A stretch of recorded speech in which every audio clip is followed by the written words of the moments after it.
Welcome to 50 Shades of Shilamida. I am super excited for this episode today. Welcome, welcome, welcome. For those of you that are new to my world, my name is Shilamida. I am a spiritual mentor, best-selling author, and a podcast hostess. I am very excited to have a beautiful guest on with me today. She is a mastermind sister of mine. She considers herself to be an oracle, a carrier of evolutionary codes, a master maker, a spiritual mentor providing inspiration, initiation, activation towards a greater level of alignment with your divine presence, your multidimensionality, a place where grace, bliss, and abundance are the most natural form.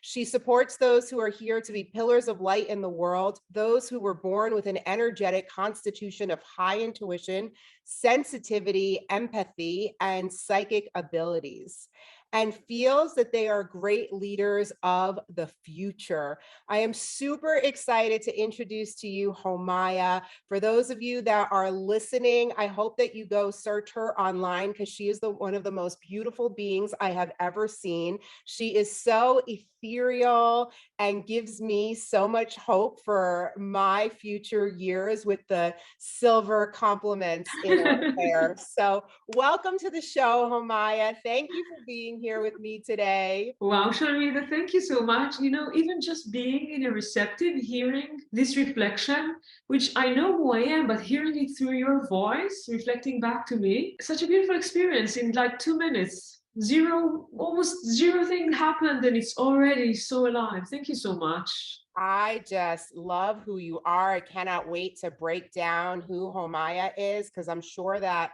a lot of my audience listening today is like, wait a second, what's an oracle? What's an evolutionary code? What's a master maker, right? It's all of these things, all of these new vocabularies for this new world. I mean, it's not new for me in my world, but I remember many years ago when I was first getting into spiritual learning and spiritual mentorship, I thought that I was weird and that something was wrong with me, and that I just like had all these thoughts and these things that were so different than everybody else. And here, like, you are this beautiful representation of even more than what I know. So I'm really excited to have this conversation with you and introduce you to the world. Oh, thank you so much. I don't know if this is something to really highlight or not. From time to time, unfortunately, I still feel weird. Yep. It still feels a little bit weird because in this society that we are living, where we are easily engaged with what we can see and touch and sense, so our heavy senses, to tune into things which are etheric, celestial, and really for me, not having them different than any material experience can be perceived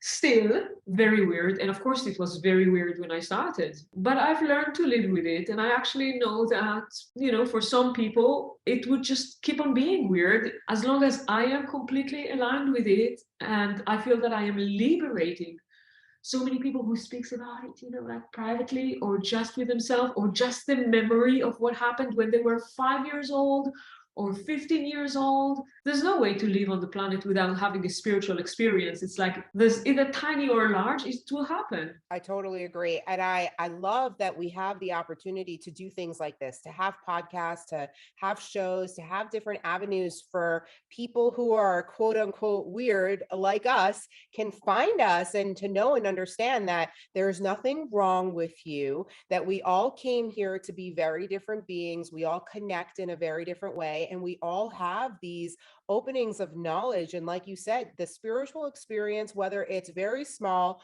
or it's very big, everybody's having some kind of spiritual experience. So, Yeah.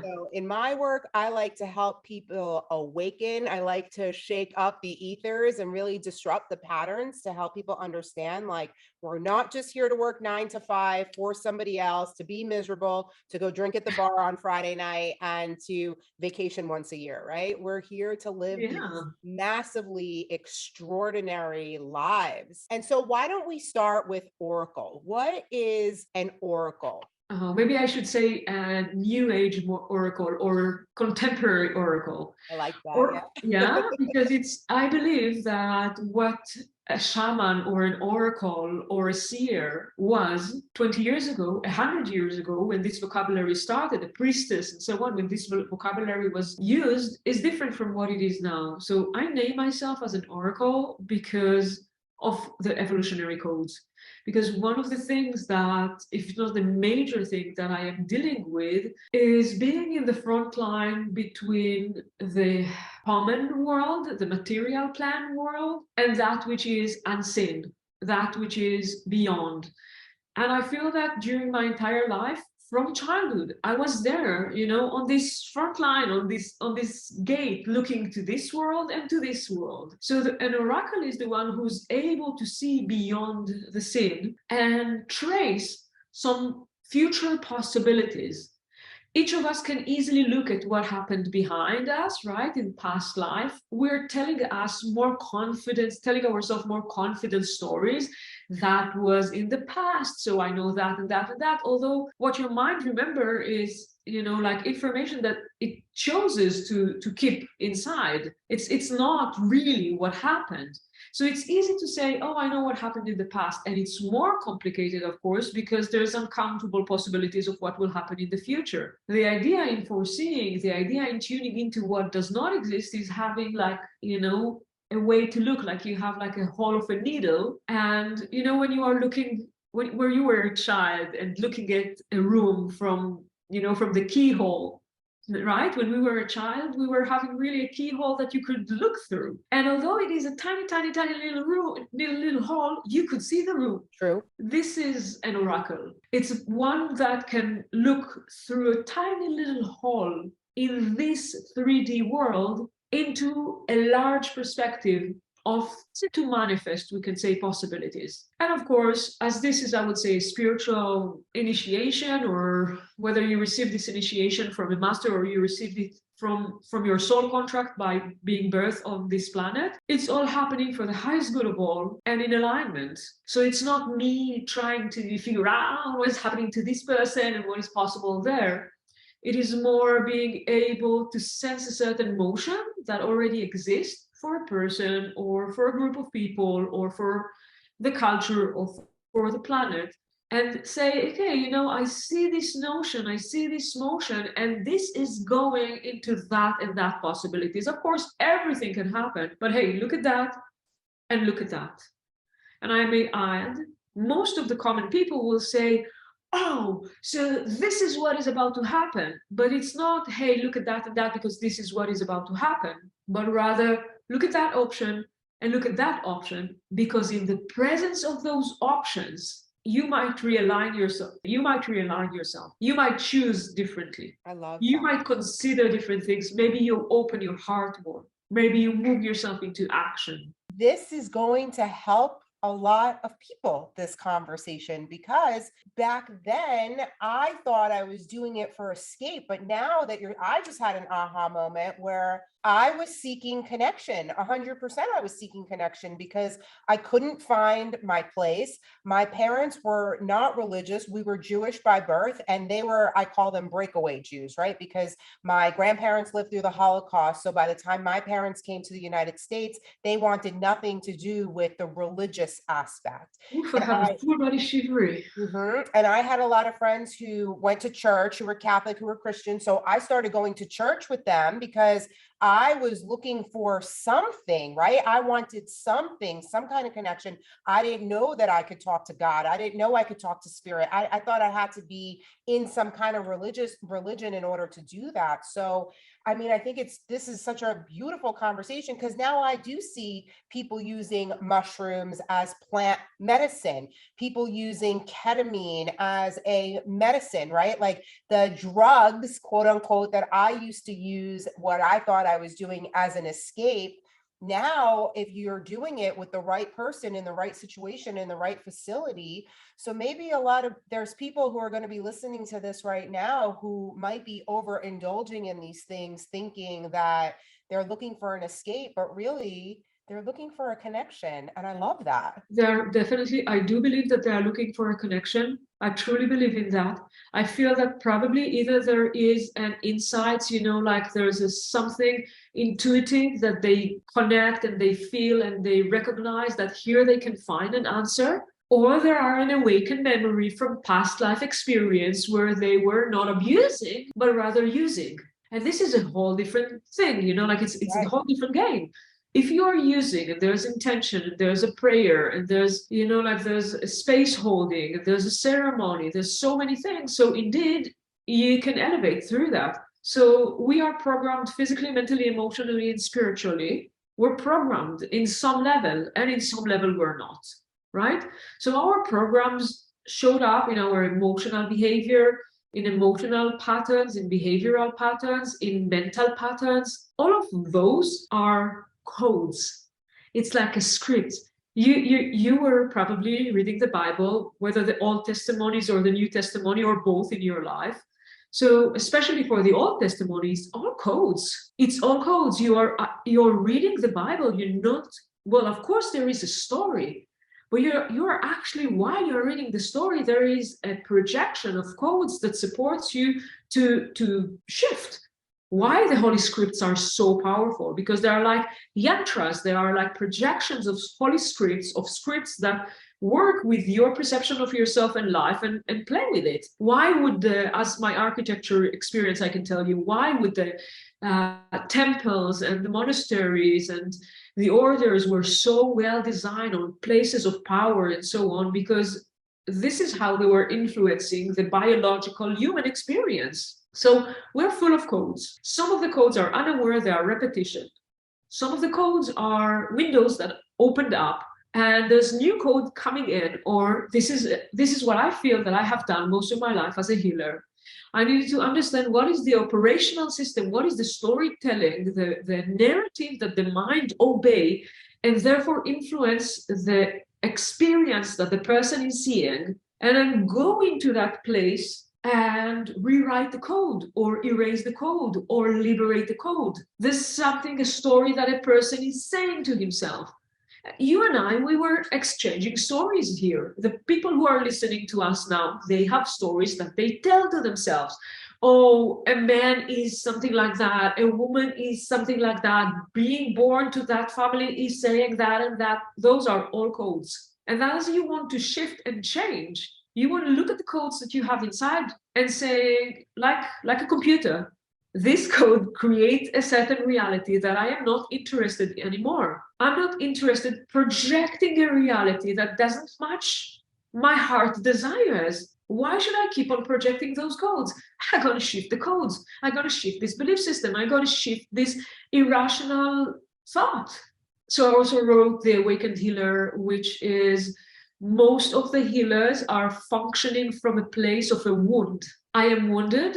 I need to discover how to transform. How am I going to be transformed? Okay, now I'm going to keep on looking for other people's problem and being engaged with other people's problem and actually being dependent in other people's problems, which I see a whole different vision to what healing and the healing world and the evolution of healing. So this is The Awakened Healer. It's really big. It's like, again, it's like a diamond, have 8 facets, and they are all communicating with each other. It's magnificent. And my biggest, which I'm the most proud of, I can say, although it is a channeling content, it's what I named the 4th heaven. So I need you all to go back with me to the point where I said, well, Grace came to visit. Yes. Grace came to visit while I was sleeping, and it took me to another experience where I went through all the heavens.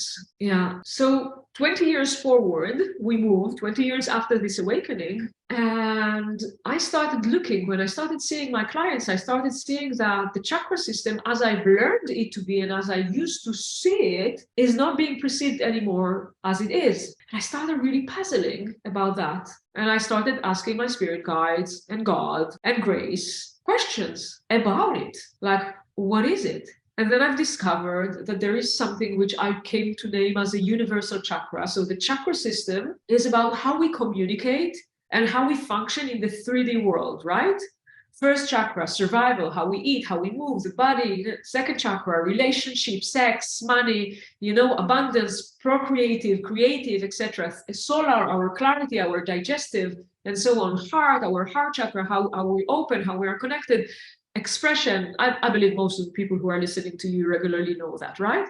Probably. But then when you think about it with all respect, it's mechanical. It's linear, mechanical, functional. And you should believe that all of the divine energy is coming through the crown. And then the way that it distribute. But then when I started seeing and exploring that, I didn't know. I was in 9 months of trance. Other people could say trust, but it was like 9 months of trance. I was just in it. And I honestly, at that thought, I thought that I was channeling.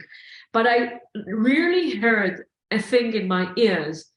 It was like I was moved into an experience where I can perceive and sense. And I started describing the universal chakras. And the universal chakras are multidimensional, and they are tapping to where do we have access to a potential fountain, we should say. I love it. So when my introduction to spirituality was Kabbalah, so I was very disconnected. I had no religious background. I was looking for something, and I wasn't the nicest person then. My father had cancer. I didn't know how to deal with that. My mother then had cancer. So when I found Kabbalah gave me a basis to become a good person, right? The person that I am now, I feel like is because of that basis. And so the way that Kabbalah explains it is that we come from the light, right? We come from, and if we were to translate into your terms, it would be, we come from the heavens, right? And we come here basically to learn the duality, right? You can't have happy without sad. You can't have anger without joy. Like you just can't know the difference. So when we're in the heavens, when we're in the light, it's almost like we're bored. It's like too good, right? Like everything is too good. So then we come here earthbound so that we get punched around a little bit and we cry. We know how good it really was there, right? And then we're trying to find this connection back. And then the contract is so interesting to me, right? Because I'm sure that people listening, there's a lot of people that have no idea that we actually choose the mother and the father that we came here to, right? People will be like, well, I didn't choose them. And I think when I first learned that, I'm like, there's no way I would have chosen them, right? But now I fully understand that it was this mother and this father that has gotten me to where I am now. And in a lot of past life work, I've made so many connections to the connection of me and my father and the lives that we lived before and how we got to this life now. And it's so fascinating when you really start to like peel away the layers. And even with my husband now, when I first met him, it was days after I did a past life regression. And in that regression, I was like 17, 18 years old. I was blonde. It was like Little House on the Prairie times. And my great grandmother was in the house. She comes to me a lot in these visions. And it was my wedding day. And my bride walking down the aisle towards me was shot in front of me. And so when I met Ben, I was like, oh my God, were you her? Was that us? Was this? And now all these years that we've been together and all the spiritual work that I've done, I know that was him or her in that life. And, my father was actually the shooter. He shot her. So this life was his correction for that life. And it's so mind-boggling. And I know some people are going to be like, okay, this is where I'm going to turn this off because this is on like a whole nother level of weird and crazy. But it's so powerful when you can peel back this layers and really open yourself up to these different dimensions of life that we've lived before and the codes that we've carried with us to come into this life to really create heaven on earth, which is where I feel like I am now. I feel like I've reached a level of heaven on earth. What a beautiful place to be, right?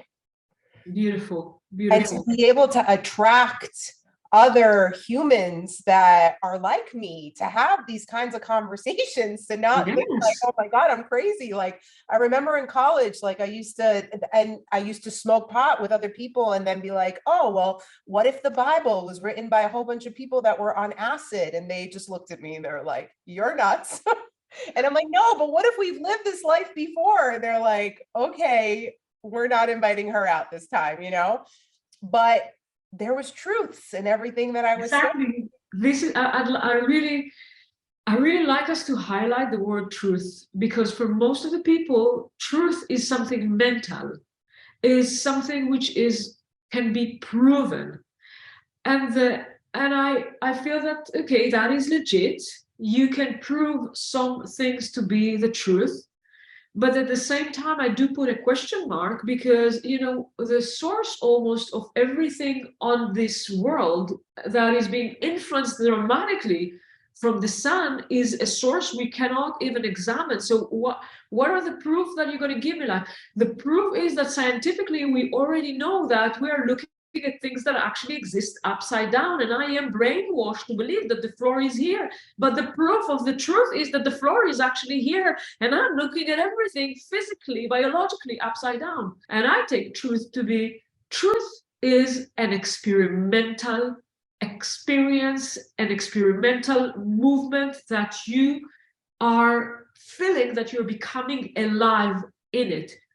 Truth is, if I say something to you and that is already alive within you, you will resonate and you will say, yes, this is my truth. This is a truth for me. Some of the people might listen to this conversation or to the things that you were sharing or I was sharing and saying that could be too much. It could be.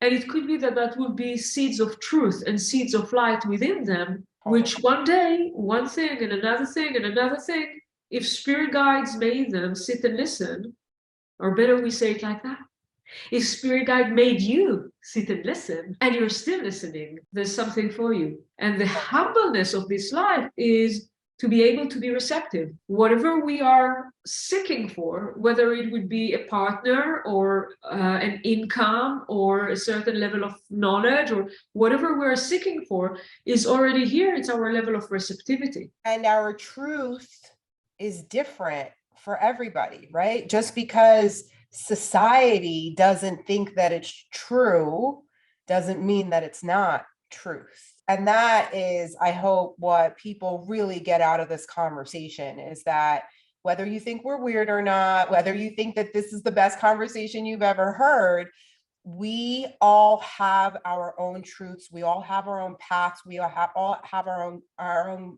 guides. And this is why I love human design so much, because human design has allowed me to sit with my truth and become comfortable with who I am, where at one point society led me to believe that something was wrong with me because I like to shine and I like to be too much, and I like, and then I learned about my design and I'm like, no, this is you're designed exactly the way that you are. Like, this is perfect. Like, I am perfect the way that I am. And it's okay if you're too much for this person, but you're not going to be too much for that person.